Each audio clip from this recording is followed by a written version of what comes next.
Monsieur l'ambassadeur, qu'est-ce que vous pensez de la position française qui est de dire que Bachar al-Assad ne peut pas faire partie de la transition et de la solution? Bon, vous êtes bien au courant que la position française même a été critiquée en France. Ils ont leur position qui a été évoluée depuis un certain temps vers une direction plus réaliste. Il faut tenir compte des données sur place en Syrie.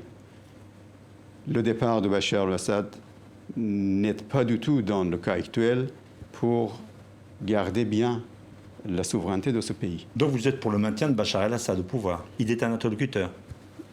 Jusqu'au moment où il est en vigueur légalement, il doit continuer, disons, sa fonction.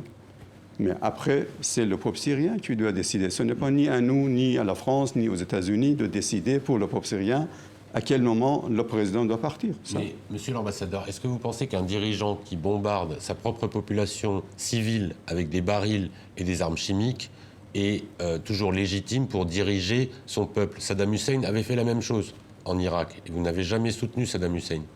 Pourquoi vous soutenez Bachar al-Assad qui a bombardé à l'arme chimique et aux barils d'explosifs sa propre population?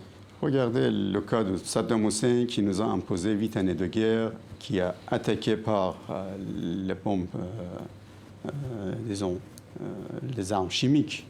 Notre population ainsi que sa population à Halabja n'est pas du tout comparable. Le gouvernement syrien et l'armée syrienne qui a été en face de certaines manipulations étrangères, des éléments terroristes introduits dans ce pays de plus de 80